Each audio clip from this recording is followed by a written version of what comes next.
The Matrix isn't just real. You're still plugged in. And I want to go over the 5 things that are keeping you plugged in. First thing is the approval trap. You're stuck constantly seeking approval from other people around you.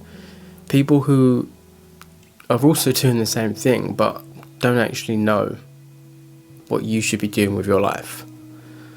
And this is stopping you from speaking your truth. It's stopping you from sharing with people your deep underlying truth.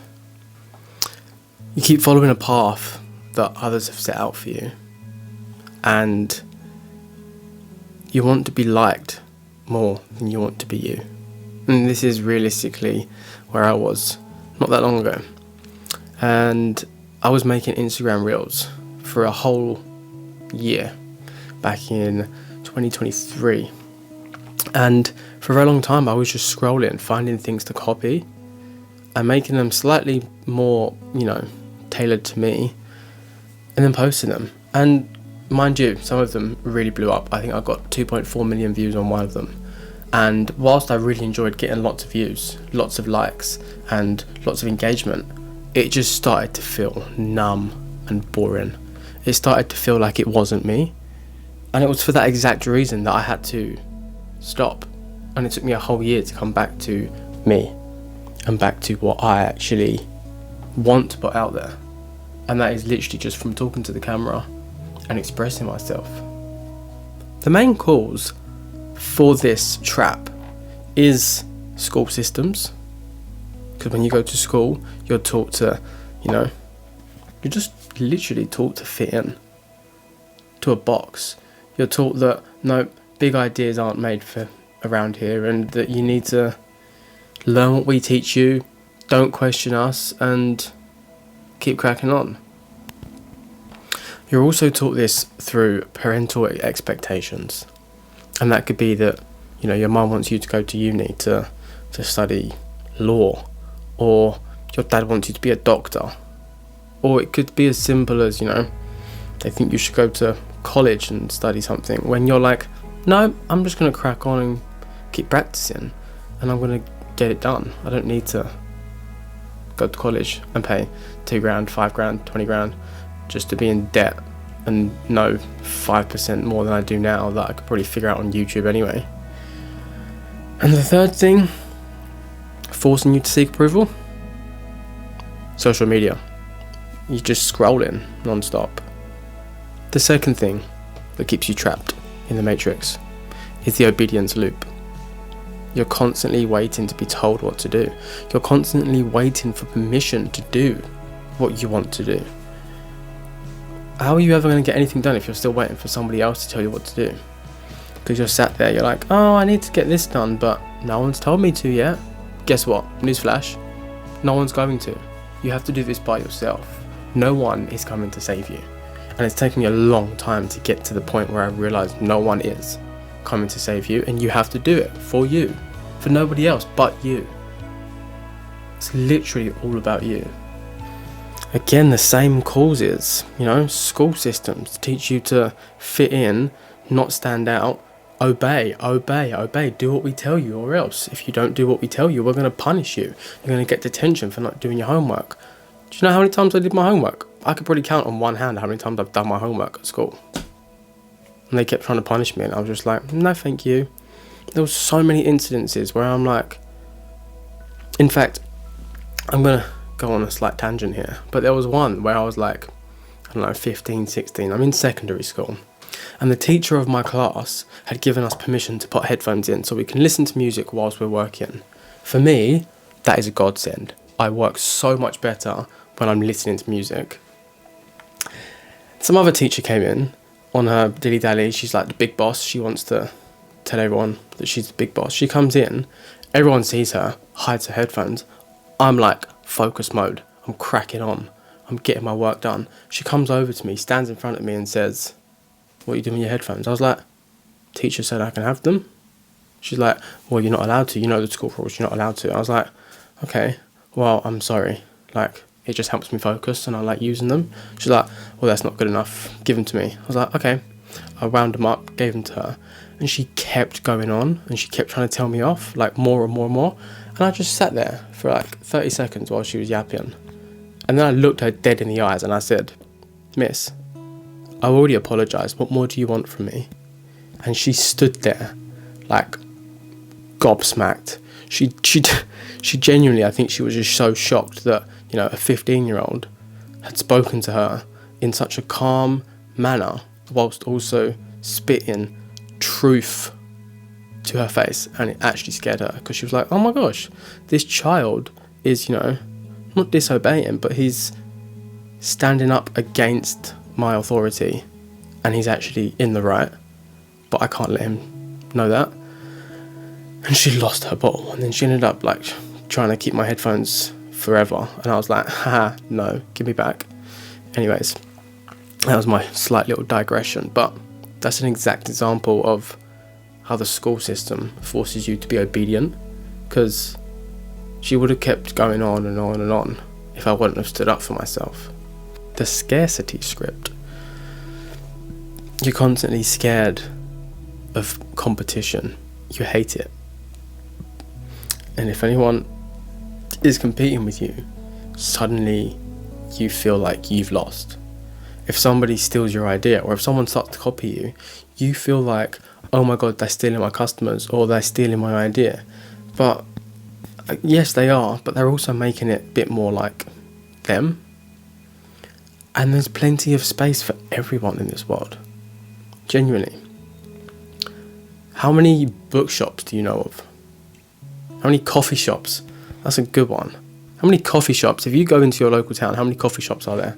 I can think of probably 4 or 5 within like a 15-minute walk from where I currently am. Do you think they steal from each other? Probably, but they all seem to be thriving. They all seem to still be there.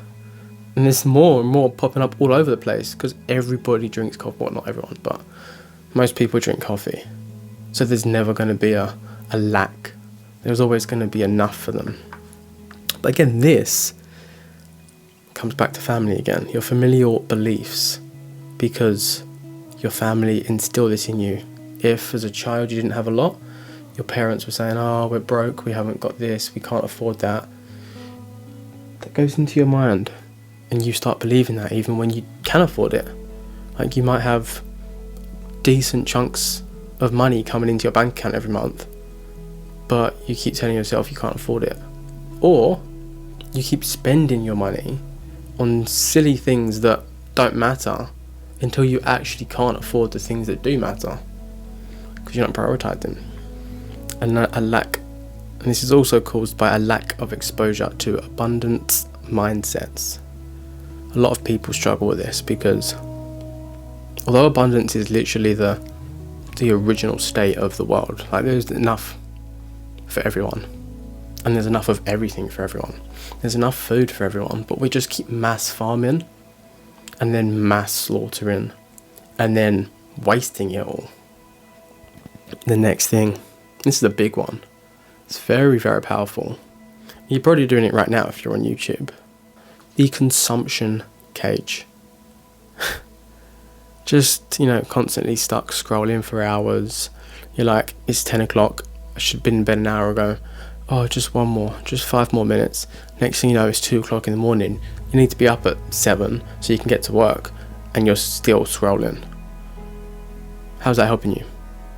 Binging YouTube for research. I did it a lot. I'd be like, oh, how do I do this? YouTube it up. Okay, this is how I do it. Then watch 15 more videos. Next thing you know, I still haven't done it, but I know a lot about how to do it. Granted, it is very beneficial for finding new things, but you don't need to watch 25 videos about, you know, how to screw a picture into the wall. You need to watch one video, understand it, screw it in.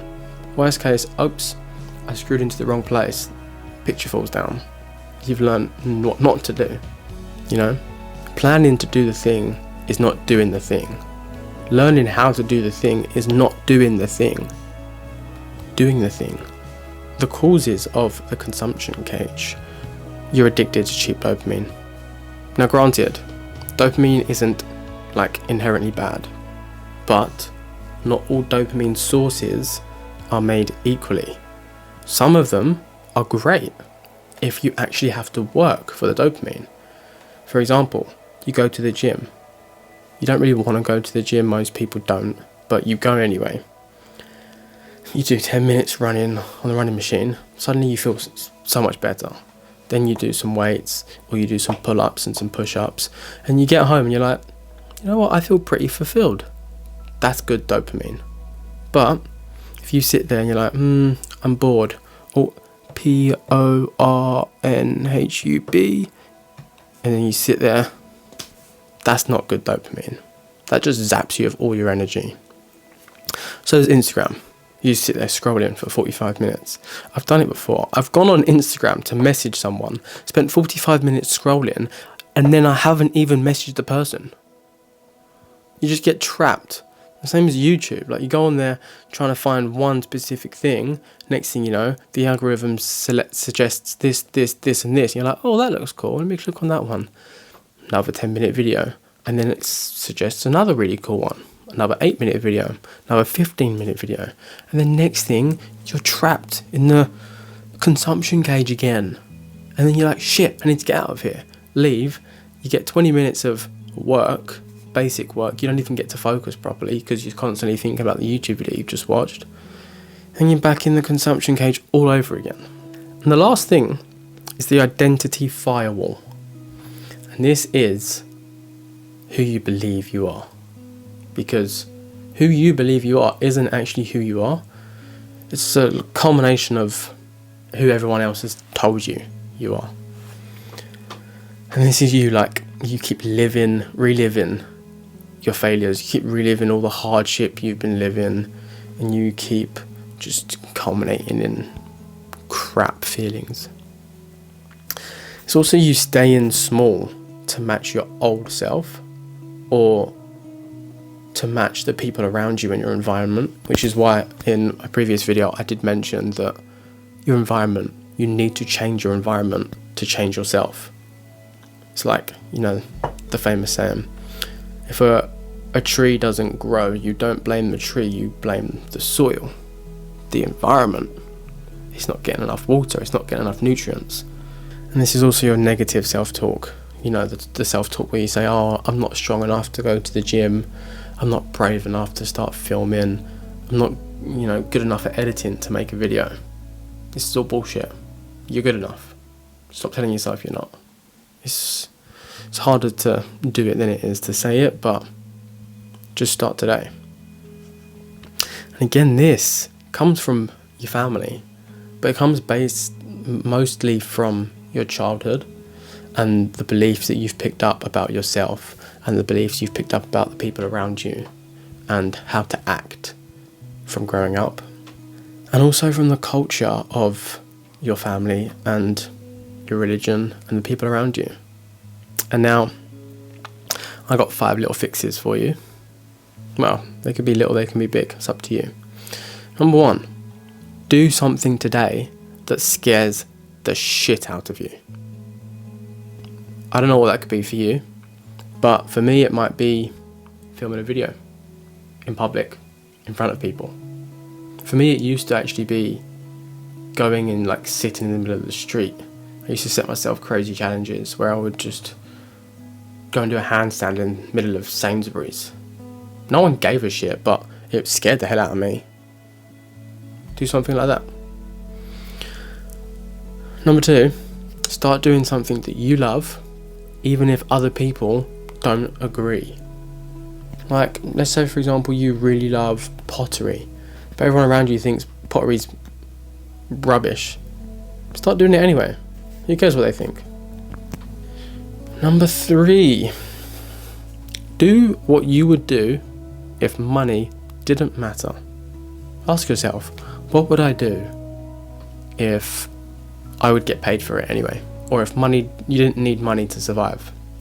Start doing that today. And if you can't do it today because of whatever excuse you're coming up with, start making plans to start doing it. Number 4 It really is that bloody phone. Put it down, get up, get outside, and start having some fun. Just start living, doing things that you want to do. Instead of scrolling and watching other people do all the things you want to do, start doing them. Number 5, the last, and I think probably the most powerful thing that you can do, is start believing that you can do it. Start believing you can change. Start believing you can become a new, better, stronger version of yourself. Just try it right now.